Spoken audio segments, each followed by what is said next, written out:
Saudara-saudari, marilah kita mendengarkan renungan dengan judul Usaha Menjebak Yesus,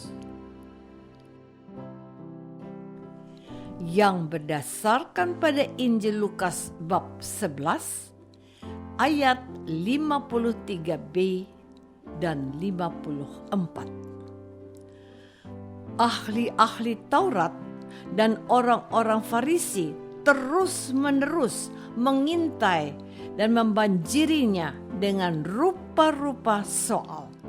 Untuk itu, mereka berusaha untuk memancingnya supaya mereka dapat menangkapnya berdasarkan sesuatu yang diucapkannya. Dalam nama Bapa dan Putra dan Roh Kudus. Amin. Saudara-saudari terkasih dalam nama Tuhan Yesus Kristus. Tuhan Yesus mengecam gaya hidup orang-orang Farisi dan ahli-ahli Taurat. Hidup mereka dipenuhi dengan berbagai kemunafikan. Yesus membeberkan kemunafikan mereka dengan mengatakan bahwa penghormatan mereka pada para nabi dan utusan Allah adalah kepura-puraan. Sebab setengah dari mereka itu telah mereka bunuh dan mereka aniaya, mulai dari darah Habel hingga darah Sakaria. Mereka menguasai ilmu tentang agama, hukum Taurat, dan tata tertib beragama. Sayangnya, mereka tidak menjalankannya, tetapi membebani umat untuk melaksanakannya. Mereka tidak memahami perintah-perintah Allah, tetapi orang yang ingin mengetahui justru mereka halang-halangi. Kecaman demi kecaman dilontarkan Yesus tentang cara hidup mereka yang hanya ingin dipuja-puji manusia. Bahkan dalam sebuah perumpamaan, Tuhan Yesus menggambarkan pamer doa seorang Farisi di dalam mezbah. Dengan percaya diri ia menyatakan bahwa ia berpuasa, memberi sedekah, tetapi ia berpuasa diri karena tidak seperti pendosa yang juga berdoa dalam bait Allah. Saudara-saudari terkasih, orang-orang Farisi dan ahli-ahli Taurat itu tentu saja marah kepada Yesus. Itulah sebabnya dikatakan penginjil Lukas pada hari ini, mereka berusaha untuk memancingnya supaya mereka dapat menangkapnya berdasarkan sesuatu yang diucapkannya. Pada suatu kesempatan, mereka menguji Yesus dengan bertanya, "Guru, manakah hukum yang utama?" Dengan lugas Tuhan Yesus menerangkan bahwa hukum yang utama adalah kasihilah Tuhan Allahmu dengan segenap jiwamu, dengan segenap tenagamu, dan dengan segenap akal budimu. Dan yang kedua, kasihilah sesamamu manusia seperti dirimu sendiri. Orang itu memuji Yesus, katanya, "Guru, jawabanmu itu tepat sekali." Dan Yesus balik memujinya, "Engkau tidak jauh lagi dari kerajaan Allah." Pada kesempatan lain, mereka minta Yesus memutuskan untuk merajam dan melempari seorang wanita yang kedapatan berbuat zina. Tetapi Yesus balik menyerang mereka dengan halus. Barang siapa di antaramu tidak berdosa, silahkan melempari batu wanita ini. Tetapi mereka pergi satu persatu, mulai dari yang paling tua, sebab mereka adalah juga pendosa. Saudara-saudari terkasih, apakah orang-orang Farisi dan ahli-ahli Taurat itu berhenti untuk mencobai dan menjerat Yesus untuk dapat menangkap dia? Tidak. Mereka tidak berhenti, melainkan terus berusaha untuk mencari-cari kesalahan Yesus. Ketika Yesus menyembuhkan orang pada hari Sabat, mereka menuduh dia telah melanggar hukum Sabat. Tetapi dengan segala ketenangan mereka mendapat jawaban berupa pertanyaan kepada mereka.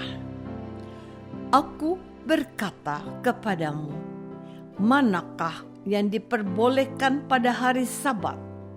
Menyelamatkan orang atau membinasakan orang?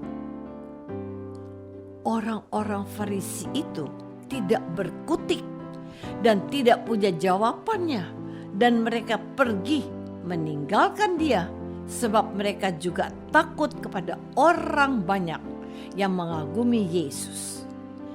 Kita mulai paham sekarang mengapa akhirnya Yesus betul-betul berada dalam kuasa kebencian yang ada dalam hati mereka. Yesus akhirnya ditangkap setelah dikhianati Yudas Iskariot, salah seorang muridnya. Yudas itu menjual gurunya itu dengan harga 30 keping uang perak. Hampir sebagian besar isi Injil suci adalah kisah konflik antara Yesus dan orang-orang ini. Konflik itu semakin hari semakin memuncak, bahkan lewat Kayafas dipastikan adalah lebih baik bagi bangsa kita jika seorang mati demi keselamatan bangsa Israel. Yesus dihujat menjadi Raja Israel yang memberontak kepada Kaisar di Roma. Yesus akhirnya disalibkan dan mati untuk bangsanya. Saudara-saudari terkasih, rasa tidak suka, kebencian dan amarah orang-orang Farisi dan ahli-ahli Taurat membuat mereka menjadi pribadi-pribadi yang tidak memiliki rasa hormat pada kehidupan dan menutup hati mereka kepada nilai-nilai kebenaran dan kasih sayang yang diwartakan oleh Tuhan Yesus.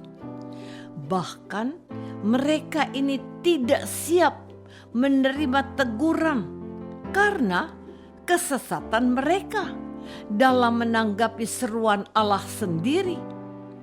Mereka menjadikan diri mereka pusat kebenaran, dan tidak seorang pun bisa menggagalkan apa yang mereka pikirkan dan mereka yakini.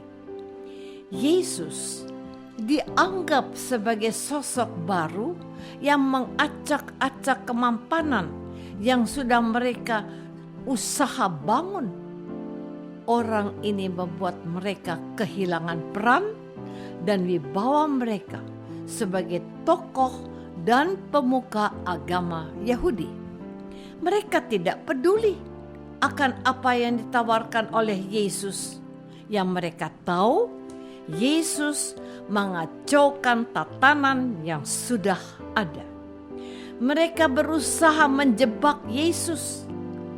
Apa yang baik ternyata tidak selalu bersambut dengan penerimaan yang baik, ditolak dan terkadang diserang, Yesus sudah memberikan contoh kepada kita untuk melakukan semua yang baik dan berkenan di hadapan Allah.